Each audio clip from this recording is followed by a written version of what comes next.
Hi everybody, I'm Jen, I'm an alcoholic. I have experience with these steps, taken through them with a big book step study sponsor. Meetings like this, people like you, a very patient and loving higher power that I met through doing these steps. I have made my amends and I'm living the latter steps, really all the steps in my daily life to the best of my ability. James, thank you for asking me to speak today and to be of service. It keeps me in the work, so I appreciate that.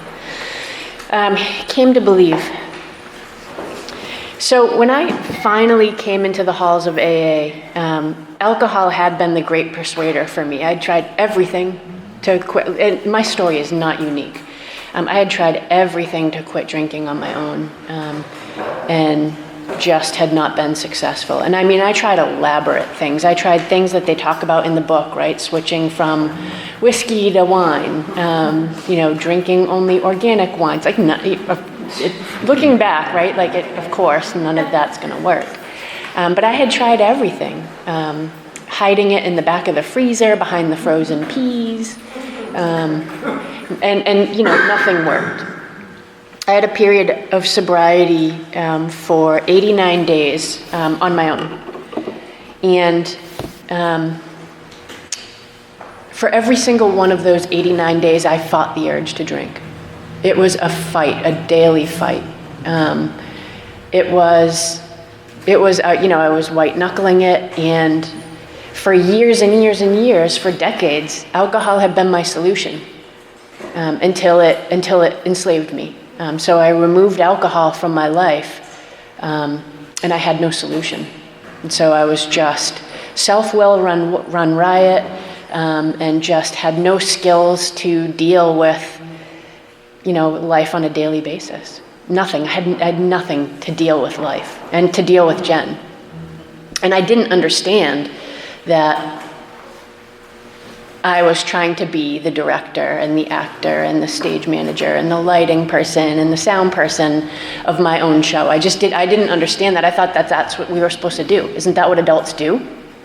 Aren't we supposed to adult in that way and take control of our lives? But things were just messy.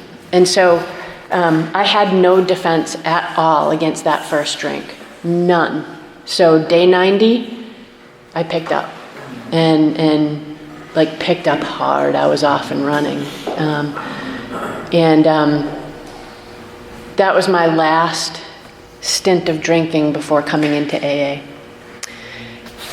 When I came in here, I heard you all talk about, the obsession with alcohol. And I knew that because, as I said, those 89 days that I had stayed sober myself, all I could think about was staying sober. And not drinking and not thinking about alcohol, right? So in my head, I'm thinking, don't think about alcohol, you see what's happening, right? I'm thinking about alcohol every moment I'm awake. So I understood the obsession, okay? And so the next sentence in the very first paragraph of this chapter, or the next phrase, or if when drinking you have little control over the amount you take, well, that was definitely me. That's the physical compulsion. I put alcohol in my body, and no matter my intentions, I am going to drink until I black out and pass out. That's Jen. I was a daily blackout drinker at the end. So there was no question in my mind that I was an alcoholic. I didn't need this test, but it certainly solidified what I was thinking. And so then the paragraph ends with, if this is the case, you may be suffering from an illness which only a spiritual experience will conquer. Oops. So, for me, it's, and here's how I came to believe, and what I came to believe, because I had no problem with the God thing. I had no problem with that. When I think I've told this story here before, but when I was very, very little, I wanted to be a priest before I realized that women couldn't be priests. And so I used to set up my stuffed animals and say mass to them because I knew the mass by heart. And I would take a piece of bread and flatten it with a rolling pin and take a shot glass, and would cut out little hosts, right? Like I grew up in the Catholic Church, obviously you can know. So I had no problem with the God thing, and even when I moved away from the church proper, I still believed in something.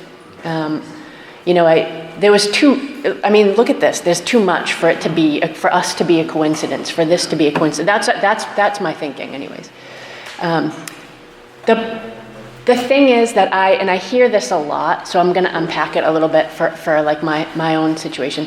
I didn't think God wanted anything to do with me, right? We hear this a lot. I didn't think God believed in me. I didn't think God wanted anything to do with me.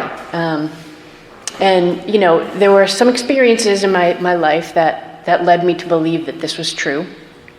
And so when I came into the halls and, heard people say, this thing can happen, you have to give it to God. I thought, well, that's not going to work. I've tried stuff like this in the past, and it's not going to, thankfully I was so beaten down that I stuck around and stayed and did what you said anyways. I didn't care, but I was skeptical that it would work. So I wasn't skeptical of God. I was skeptical that God would let this happen for me. So I'm going to be a Debbie Downer for one quick second, and I'm sorry to do this during Pride Month also, but when I was very, very young, like second grade, I knew that I was different. I knew that I was gay. I didn't have a language for it, but I knew it. And growing up in the Catholic Church, I also knew that this was not okay. I grew up in the early 80s, so times are very, very different. In New Hampshire, so times are very, very different.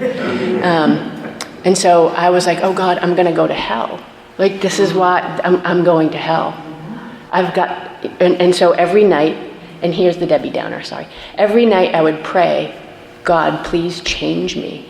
Please, please change me. And if you can't change me, don't let me wake up, because I can't do this.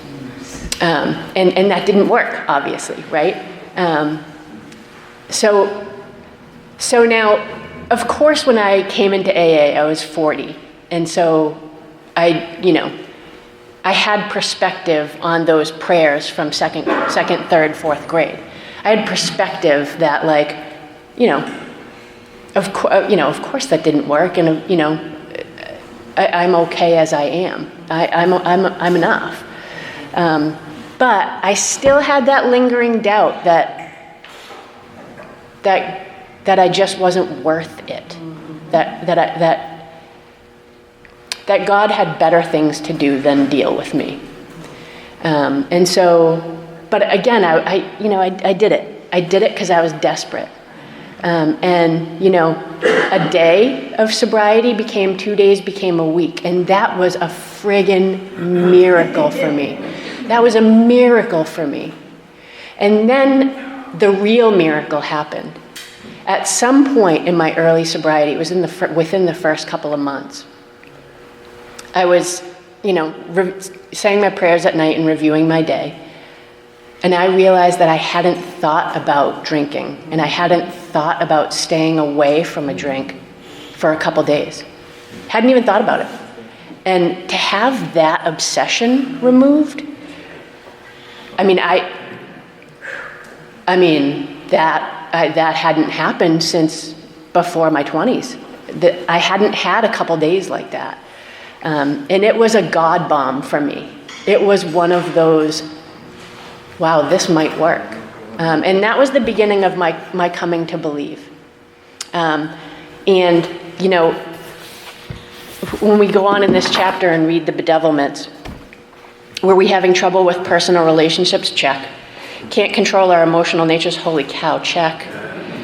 Especially without alcohol, right? Because now the thing that anesthetized me is gone. So I cannot control my feelings. We're prey to misery and depression. Couldn't make a living. I was getting there. I was getting to the point where if I didn't stop, I would have been fired.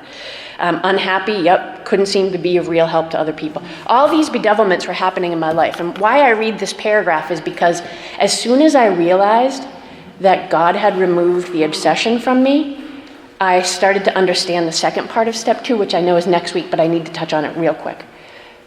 That I was insane. That the alcohol was only a symptom of what was going on inside my head and what I could do with my life if I tried to take control of it. And so if God could remove the obsession to drink, then it's entirely possible that if I put my life in God's hands, this mess could get better. Maybe I wouldn't make a mess every day that I put my feet on the floor anymore. And that proved to be true as I continued to do this work. These steps brought me closer to God. When I was doing my writing, there was stuff that came out in my writing that I don't know well, I know where it came from. It didn't come from me. And I was the scribe. There were moments in my sobriety. There are moments in my sobriety that are hard. There are days that are hard. There are weeks that are hard. There are things that I don't like about what goes on in the world and what goes on in my world, things that I want to change. But I know that if I walk this world with God, that regardless, even if things don't turn out like I want them to, which is usually a good thing, because if things turn out like I want them to, usually like, oof, that's a mess. But if I walk through this world with my hand in God's, I'm going to be okay. I might not always have great days, and I might not always like it. I might want to throw a little tantrum, but I'm going to be okay. And that is a relief, and that is a miracle too. And so that was a really long reading, so I'm going to stop talking now because I want to hear from you. Thank you very much.